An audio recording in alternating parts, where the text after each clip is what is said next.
안녕하세요. 나무아카데미입니다. 5월 초에 2022학년도 대입 수시 모집 요강이 발표되었죠. 따라서 9월 수시 원서 접수 기간이 다가오기 이전에 2022학년도 주요 대학의 수시 전형을 순차적으로 살펴보려고 합니다.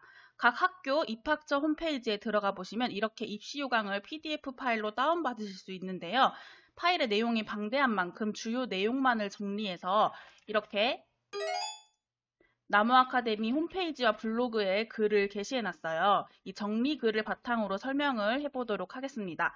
우선 이번 영상에서 다룰 학교는 경기대, 가천대, 수원대, 안양대입니다. 그러면 경기대를 먼저 볼게요. 경기대의 전년도 대비 입학 전형 주요 변경 사항을 먼저 보도록 하겠습니다. 변경 사항이 많아 보이는데요. 여기서 가장 주목할 만한 사항은 학생부 교과 학교장 추천 전형이 신설되었다는 것입니다. 그 다음 모집 단위별, 전형별 모집 인원인데요. 이 중에서 모집 인원이 많은 전형인 학생부 교과 성적 우수자 전형, 학생부 교과 학교장 추천 전형, 학생부 종합, KGU 학생부 종합 전형, 논술 우수자 전형 이렇게 4가지 전형을 순차적으로 살펴보도록 하겠습니다. 첫 번째 학생부 교과 성적 우수자 전형은 302명을 선발합니다. 전형 방법 및 전형 요소를 보면 학생부 교과 90%에 비교과, 즉 출결이죠. 출결을 10% 반영하고 수능 최저 학력 기준을 적용합니다. 국수 영탐 2개 영역의 합이 7등급 이내여야 하고 한국사 영역은 6등급 이내여야 하네요. 그 다음 두 번째 학생부 교과 학교장 추천 전형은 전형명에서 알 수 있듯이 고등학교에 추천을 받은 자만 지원할 수 있어요. 고교별 추천 인원은 20명 이내이고 전형 방법 및 전형 요소는 위 전형과 동일합니다. 수능 최저 학력 기준도 동일하고요. 그 다음 세 번째 학생부 종합, KGU 학생부 종합 전형은 652명을 선발해요. 1단계에서는 학생부 교과 비교과와 자기소개서를 100%로 해서 3배수 내외로 선발을 하고 2단계에서는 면접 30%가 있습니다. 이 학생부 종합 전형의 경우 학생부 교과 전형과 달리 수능 최저 학력 기준을 적용하지 않아요. 그 다음 논술 우수자 전형은 130명을 선발해요. 논술 60%에 학생부 교과 40%를 반영합니다. 그리고 학생부 종합 전형과 마찬가지로 수능 최저 학력 기준을 적용하지 않습니다. 학생부 반영 방법은 여러분께서 직접 봐주시길 바랄게요. 다음으로 경기대에서 발표한 전년도 입시 결과를 볼게요. 가장 중요한 합격자의 내신 등급을 볼까요?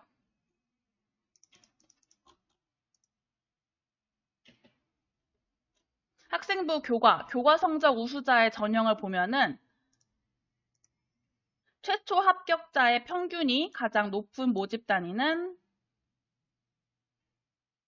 공공안전학부였어요. 1.95 등급이었네요. 그리고 가장 평균이 낮았던 학과는 3.125 등급의 ICT 융합학부 산업경영공학 전공이었습니다. 그 다음 학생부 종합, KGU 학생부 종합 전형에서 최초 합격자의 내신 등급 평균이 가장 높았던 모집 단위는 역시 공공안전학부였어요. 2.514 등급이었고 가장 낮았던 모집 단위는 3.851 등급의 스마트시티 공학부였습니다. 그 다음 논술 전형을 볼게요. 논술 전형에서 최초 합격자의 내신 등급 평균이 가장 높았던 모집 단위는 미디어 영상학과 3.619 등급이었고요. 가장 낮았던 모집 단위는 사학과 4.647 등급이었습니다. 모집 단위별로 약간 상이하겠지만 학생부 교과 성적 우수자 전형의 경우 2등급 중반대, 학생부 종합, KGU 학생부 종합 전형의 경우 3등급 초반대, 논술 우수자 전형의 경우 4등급 초반대가 되어야지 합격 가능성이 보다 높음을 알 수 있습니다. 경기대에 합격한 학생의 수기를 잠깐 보자면 이 학생은 KGU 학생부 종합 전형으로 글로벌 어문학부에 추가 합격한 학생인데요. 내신 등급이 3.0, 3.8, 3.4로 하락했다가 다시 상승한 케이스라고 합니다. 스펙은 상장 31개, 봉사 42시간, 독서 72권이라고 하는데요. 봉사 시간이 조금 적은 편이죠. 이 학생은 봉사시간이 왜 적냐는 면접관의 질문에 봉사보다 교내 활동에 집중하려고 했다며 상장과 비교과 활동을 근거로 내세웠다고 합니다. 이에 면접관은 상장이 진짜 많다고 하면서 기억에 남는 대회가 뭐였냐고 질문을 하고 이 질문에 대해서 잘 대답을 했다고 해요. 봉사 시간이 적은 것을 상장이 많은 것으로 상쇄하여 좋은 점수를 얻었다고 할 수 있겠죠. 이 학생처럼 면접관의 압박 질문을 받는다고 해서 당황한 모습을 보이면 안 되고 자신의 단점이 될 수 있는 것을 장점으로 연결할 줄 아는 능력이 필요하다는 것을 알 수 있겠습니다. 따라서 면접을 준비 중인 학생이라면 자신이 면접관이라고 생각을 하고 자신의 생기부, 자소서를 보며 질문 리스트를 작성하여 그에 대한 답을 생각해 보면 좋을 것 같네요. 그 다음 가천대를 보도록 하겠습니다. 가천대 전년도 대비 입학 전형 주요 변경 사항을 보면은 신설된 모집 전형이 있고 신설된 모집 단위도 있어요. 6년제 약학과가 신설되었죠. 그리고 폐지된 모집 단위도 있습니다. 자세한 거는 직접 확인해 주세요. 그러면 이 전형들 중에서 모집 인원이 가장 많은 학생부 교과, 학생부 우수자 전형, 학생부 종합, 가천 바람개비 전형, 그리고 논술 전형에 대해서 순차적으로 살펴보도록 하겠습니다. 학생부 교과, 학생부 우수자 전형의 경우 412명을 선발합니다. 학생부 교과 80%에 비교과 20%를 반영하네요. 그리고 수능 최저 학력 기준을 적용합니다. 인문계열의 경우 국수, 영탐 2개 영역 등급 합이 6등급 이내면 되고 자연계열, 자유전공학부의 경우 국수, 영탐 2개 영역 등급 합이 6등급 이내야 하는데 단 수학, 기하, 미적분을 반영할 경우 1개 등급을 상향하여 적용한다는 것이 특징이 됩니다. 그 다음 학생부 종합, 가천 바람개비 전형입니다. 472명을 모집하고요. 1단계에서는 서류 100%를 4배수로 선발해요. 그리고 2단계에서는 면접이 50%나 되네요. 보통 다른 학교의 경우 면접이 30%, 40%인데 가천대의 경우 면접이 50%로 그 비율이 높습니다. 그리고 이 전형의 경우 수능 최저 학력 기준을 적용하지 않습니다. 그 다음 세 번째, 논술 전형은 무려 919명을 선발합니다. 논술 60%에 학생부 교과 40%를 반영하고요. 수능 최저 학력 기준을 적용합니다.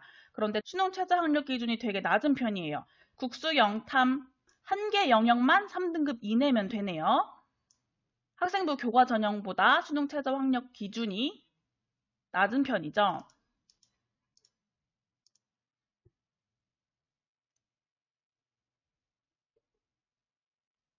그리고 학생부 반영 방법을 보겠습니다. 학년별, 학기별 가중치 없이 반영을 하고 인문계열의 경우 국수영사, 자연계열은 국수영과, 자유전공학부는 국수영사 또는 국수영과 이렇게 반영을 합니다. 근데 여기서 특이한 게 교과별 반영 비율이 반영 교과의 점수가 높은 순으로 35%, 25%, 25%, 15% 이렇게 이 순서로 반영을 한대요. 비율을 차등적으로 반영하고 있다는 것이 특이하죠. 따라서 주요 과목의 성적이 고르지 않은 학생, 예를 들어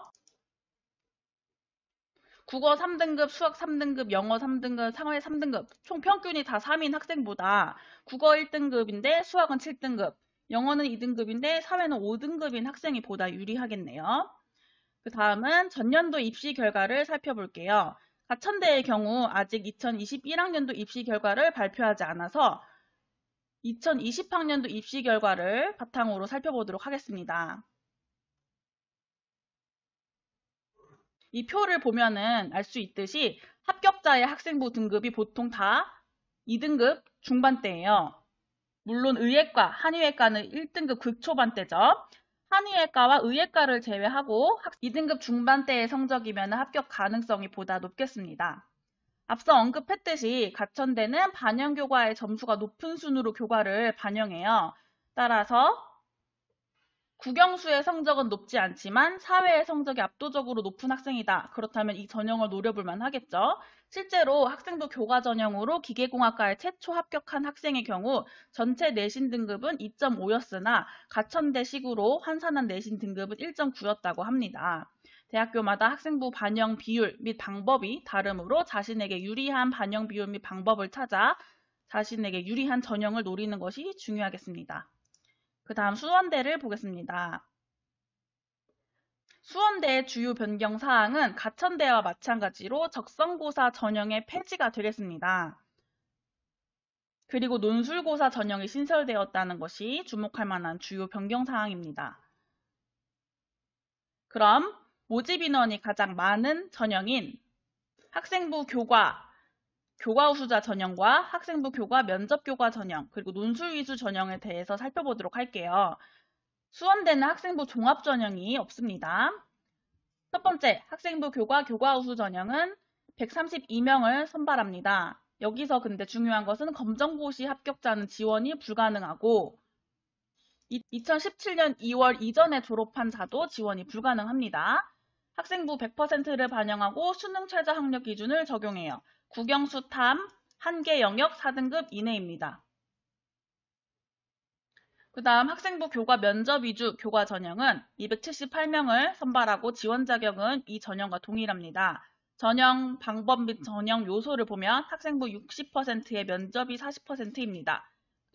이 전형과의 차이점은 면접의 유무, 그리고 최저 학력 기준의 유무가 되겠네요. 면접 위주 교과 전형의 경우에는 최저 학력 기준을 적용하지 않습니다. 그 다음 논술 교과 논술 전형입니다. 무려 480명을 선발합니다. 전형 방법 및 전형 요소를 보면 학생부 40%에 논술 60%이고 수능 최저 학력 기준은 적용하지 않습니다. 학생부 반영 방법은 여러분들께서 직접 살펴봐 주세요. 다음은 수원대에서 발표한 입시 결과를 볼게요. 전체 경쟁률은 2020학년도에는 12.88대 1이었는데 2021학년도에는 11.41대 1이에요. 아주 소폭 하락했음을 알 수 있죠. 그 다음 학생부 100% 전형은 6.77대 1에서 9.64대 1로 변경되었는데요. 전형명이 올해에는 변경됐어요. 학생부 100% 전형은 앞서 살펴본 전형 중에 교과우수 전형에 해당합니다. 그리고 2020학년도에 미래핵심 인재 전형이 2021학년도에는 미래인재 면접 전형으로 바뀌었고 2022학년도에는 아까 봤듯이 면접 위주 교과 전형으로 바뀌었어요. 이 전형은 경쟁률이 소폭 하락했음을 확인할 수 있습니다.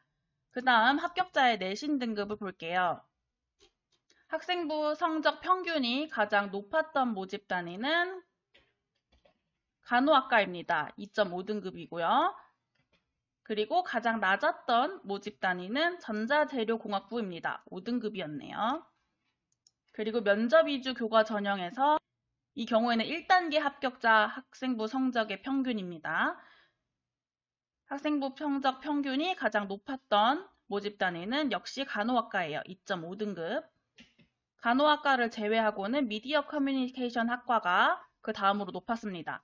그리고 가장 낮은 학과는 건축 도시 부동산 학부와 전자재료공학부가 되겠습니다. 둘 다 4등급이었습니다. 교과 우수 전형과 면접 위주 교과 전형 모두 간호학과를 제외하고는 보통 3점 중후반대의 내신 등급을 보이고 있습니다. 따라서 보다 안정적으로 합격하기 위해서는 3점 초반대의 내신 등급이 필요하다는 것을 알 수 있겠습니다. 그 다음은 안양대를 살펴볼게요. 안양대의 전년도 대비 주요 변경 사항을 보도록 하겠습니다. 모집 전형별 모집 인원이 변경되었는데요. 아리 학생부 면접의 경우 모집 인원이 180명에서 277명으로 증가하였고 전형 요소의 비율도 변경되었습니다. 2단계에서 학생부 교과 80%에 면접 20%를 반영했는데 2022학년도는 학생부 교과 70%에 면접 30%로 변경이 됐어요. 그리고 학생부 종합 전형에서 자기소개서가 폐지됐다는 것이 주요 변경 사항이 되겠습니다. 앞서 살펴본 수원대에서는 학생부 종합 전형이 없었는데요. 안양대에서는 논술 전형이 없습니다. 크게 학생부 교과, 학생부 종합, 실기 실적 이렇게 전형이 세 가지로 나뉘어요. 이 중에서 모집 인원이 많은 학생부 교과, 아리 학생부 교과 전형과 학생부 교과, 아리 학생부 면접 전형, 그리고 학생부 종합, 아리 학생부 종합 전형에 대해서 보도록 하겠습니다. 첫 번째, 아리 학생부 교과 전형은 390명을 선발을 합니다. 학생부 교과 100%를 반영하고, 인문사회 계열은 국영사 교과 전 과목을 반영하고, 자연과학, 공학 계열은 국어가 아닌 수학, 영어, 과학교과 전 과목을 반영합니다. 그리고 학년별로 반영 비율도 달라요. 아리학생부 교과의 경우 1학년 20%, 2학년 40%, 3학년 40% 비율로 반영을 하고, 아리학생부 면접의 경우 보통 아리학생부 교과처럼 20, 40, 40으로 반영하는데 3개 학년이 아닌 1개 학년, 2개 학년 성적이 있는 자는 이렇게 다르게 반영을 합니다. 이 전형은 수능 최저 학력 기준을 적용하지 않습니다. 그 다음 학생부 교과 아리 학생부 면접 전형이에요. 전형명에서 알 수 있듯이 면접이 있습니다. 이 전형으로 183명을 선발을 하고 1단계에서는 5배수로 선발을 해요. 학생부 교과 100%로 평가를 하고 2단계에서는 면접 30%가 있습니다. 이 전형도 마찬가지로 수능 최저 학력 기준을 적용하지는 않습니다. 그 다음 세 번째 학생부 종합 아리 학생부 종합 전형입니다. 177명을 모집하고요. 1단계에서는 서류 100%로 평가하여 5배수를 선발합니다. 여기서 서류는 학교 생활기록부에 해당합니다. 그리고 2단계에서는 면접 30%가 있어요. 이 전형 역시 수능 최저 학력 기준을 적용하지 않습니다. 안양대의 경우 수시의 전형에서 모두 최저 학력 기준이 없네요. 그 다음으로는 안양대에서 발표한 전년도 입시 결과를 보도록 하겠습니다. 아리학생부 교과 전형에서 경쟁률이 가장 높았던 모집 단위를 보면은 관광경영학과였습니다. 24.17대 1이었고 경쟁률이 가장 낮았던 모집 단위는 3.25대 1의 신학과였습니다. 아리학생부 면접 전형도 마찬가지로 신학과가 1.63대 1로 경쟁률이 가장 낮았고요. 경쟁률이 가장 높았던 모집 단위는 12.2대 1의 디지털 미디어 디자인 전공이었습니다. 아리학생부 종합 전형도 마찬가지로 신학과가 가장 낮았고 디지털 미디어 디자인 전공이 가장 높게 나타났어요. 그 다음에 합격자의 내신 등급을 보면 우선 2020학년도, 즉 전년도가 아니라 전전년도이죠. 전전년도 수원대 교과전형 수시 결과에서는 안양대 인기 학과인 유아교육과가 2.6등급으로 가장 높은 평균 등급, 그리고 해양바이오공학 전공이 6.41등급으로 가장 낮은 평균 등급을 보였었는데요. 2021학년도 결과는 이 사진에서 알 수 있듯이 인기 학과인 유아교육과의 최종 등록자 평균 내신 등급이 3.98등급이었습니다. 가장 높은 평균 등급을 보인 모집 단위는 행정학과였습니다. 3.09등급이었고 가장 낮은 평균 등급을 보인 모집 단위는 6.15등급의 신학과였습니다. 면접 전형도 마찬가지로 신학과가 최종 등록자의 내신 등급 평균이 가장 낮았고 최종 등록자의 내신 등급 평균이 가장 높았던 모집 단위는 식품영양학과였습니다. 2.15등급이었어요. 그 다음에 마지막으로 안양대에 합격한 학생의 케이스를 살펴보려고 하는데요. 아리학생부 종합전형으로 합격한 학생과 불합격한 학생의 사례를 살펴볼게요. 이 전형으로 도시정보공학 전공에 최초 합격한 학생의 경우 내신 등급이 5.13이었다고 합니다. 그리고 스펙은 거의 없었다고 해요. 특히 갑자기 자신의 진로를 바꿔서 포기한 상태였는데 면접을 잘 봐서 합격한 것 같다는 말을 남겼는데요. 반면에 같은 전형으로 중국 언어문화 전공에 지원한 학생은 내신 등급이 3.3등급이었다고 합니다. 그리고 1학년부터 3학년까지 전부 중국 관련 진로였다고 하는데요. 세특도 중국 관련으로 엮었고 수상 20개, 봉사 77시간, 독서 36권이었고 부반장과 반장을 역임한 스펙을 지녔음에도 불구하고 불합격했다고 합니다. 이 학생은 자신의 불합격 요인을 면접을 준비 안 한 것으로 꼽았는데요. 면접이 30%라고 면접을 만만하고 쉽게 봐서는 안 된다는 말을 덧붙였습니다. 두 학생의 경우 내신 등급과 스펙이 모두 이 두 번째 학생이 월등함에도 불구하고 두 번째 학생이 불합격한 거죠. 물론 학과가 다르기 때문에 정확한 비교 대상이 되지는 않겠지만 이 두 학생을 통해서 면접의 중요성을 다시금 확인할 수 있었습니다. 지금까지 2022학년도 경기대, 가천대, 수원대, 안양대의 수시 전형에 대해서 간단하게 살펴봤습니다. 보다 자세한 사항은 각 대학교의 입학처 홈페이지에서 전형 요강을 참고해 주시길 바랍니다.